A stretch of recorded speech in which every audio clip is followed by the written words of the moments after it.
नमस्कार।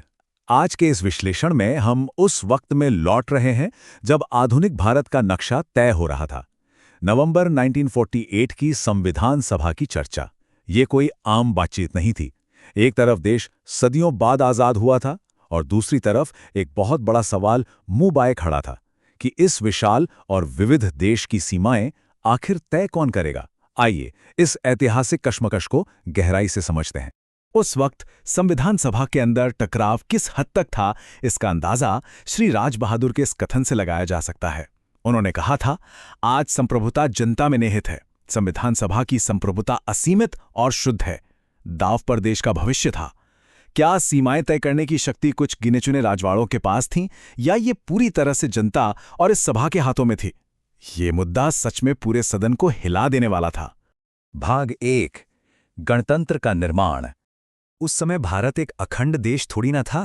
ये तो अलग अलग प्रांतों और रियासतों का एक बिखरा हुआ हिस्सा था। इन सभी टुकड़ों को जोड़कर एक संप्रभु गणतंत्र बनाना कोई छोटा काम नहीं था।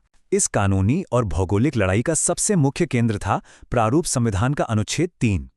इसका बिल्कुल सीधा सा मतलब था कि आने वाले समय में संसद के पास नए राज्य बनाने, सीमा बदलने या नाम और क्षेत्र बदलने की पूरी ताकत होगी।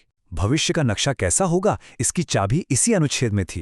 लेकिन सवाल तो ये था कि शुरुआत कहां से हो? एक नए राज्य की सबसे छोटी इकाई आखिर होने क्या चाहिए? भाग 2 ग्राम पंचायत का दृष्टिकोण। अब देश के बड़े नक्शे पर जाने से पहले एक बहुत ही शानदार बहस इस बात पर हुई कि इस नए राष्ट्र की बुनियाद क्या होनी चाहिए। शक्ति ऊपर से आनी चाहिए या नीचे से? यहां प्रोफ केटी शाह ने एक बड़ा ही क्रांतिकारी प्रस्ताव रखा। उनका कहना था कि देश को गांव के आधार पर पुनर्गठित किया जाए। उन्होंने बाकायदा 10 साल का एक टाइम फ्रेम दिया ताकि हर सदस्य राज्य को आत्मनिर्भर और स्वायत्त ग्राम पंचायतों के समूह में बदल दिया जाए। सोचकर देखिए, ये शक्ति को सीधे जनता के हाथों में देने का कितना बड़ा प्रयास था। और इस डिसेंट्रलाइज्ड यानी विकेंद्रीकृत विजन को सदन में काफी जबरदस्त समर्थन भी मिला।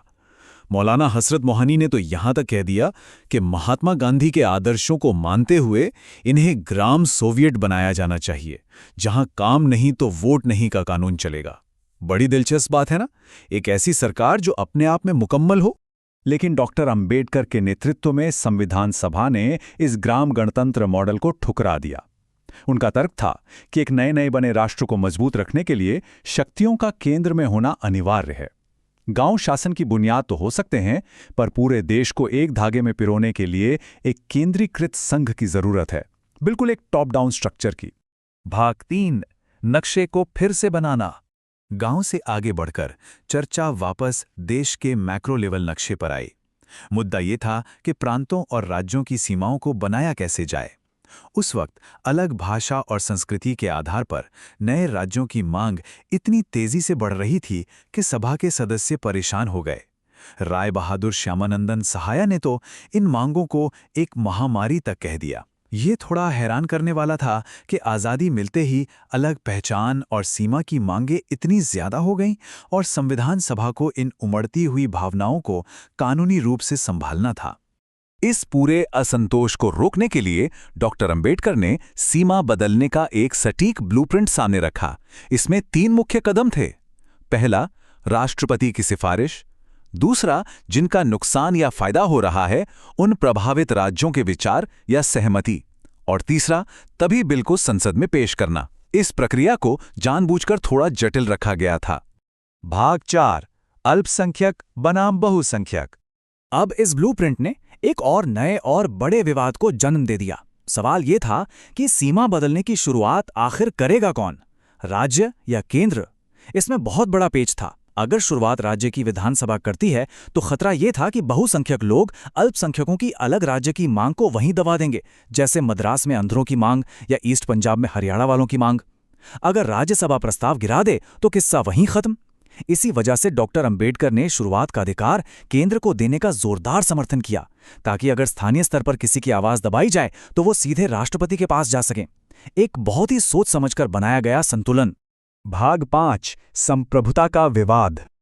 अब हम उस सत्र के सबसे गर्म और विवादास्पद मुद्दे पर आते हैं, सॉवरेनिटी यानी संप्रभुता का मुद्दा। आगे बढ़ने से पहले थोड़ी शब्दावली समझ लेते हैं। उस वक्त देश में 2 तरह के राज्य थे।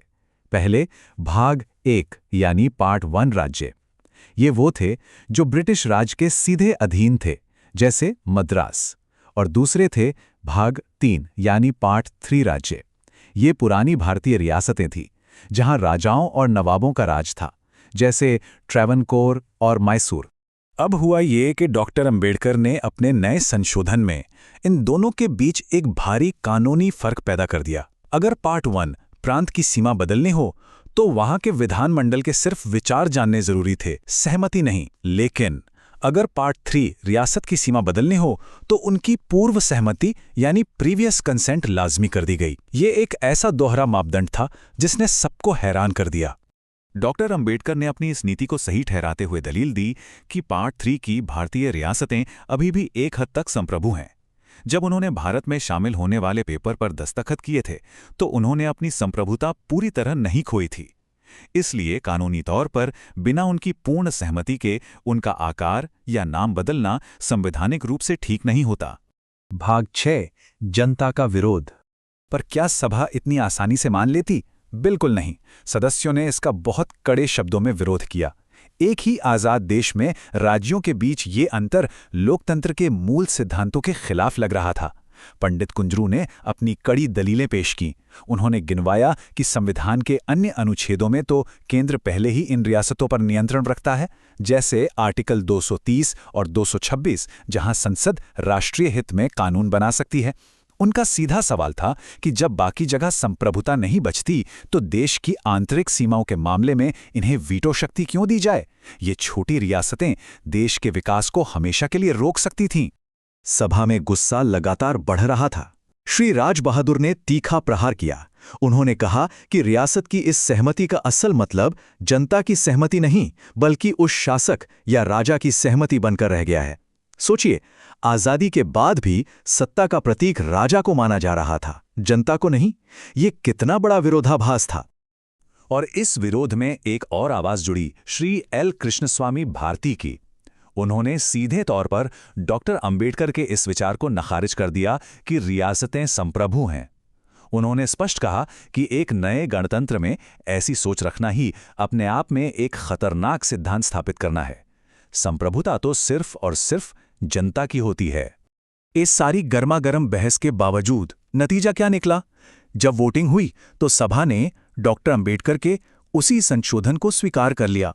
उस वक्त के राजनीतिक हालात और सरदार पटेल की आगे की नीतियों को देखते हुए प्रांतों और रियासतों के बीच इस फर्क को अपना लिया गया। इसी फैसले ने भारत के नक्शे की बुनियाद तैयार की और इस चर्चा को हमेशा के लिए इतिहास में दर्ज कर दिया। इस सारी चर्चा से एक बहुत ही गहरा सवाल पैदा होता है। अगर किसी देश में असली शक्ति सचमुच वहां की जनता के हाथों में होती है तो एक देश की मूल सीमाएं बदलने की आखिरी ताकत किसके पास होनी चाहिए? क्या स्थानीय पंचायत के पास, राज्य के पास, या केंद्र में बैठी सरकार के पास? आज भी ये सोचने वाली बात है कि देश को एकजुट रखने और एक आम नागरिक की आवाज को नक्शे पर जगह देने के बीच का सही संतुलन आखिर क्या होना चाहिए। इस विश्लेषण में बस इतना ही। उम्मीद है इसने आपको अपने ही देश के बारे में एक नया नजरिया दिया होगा।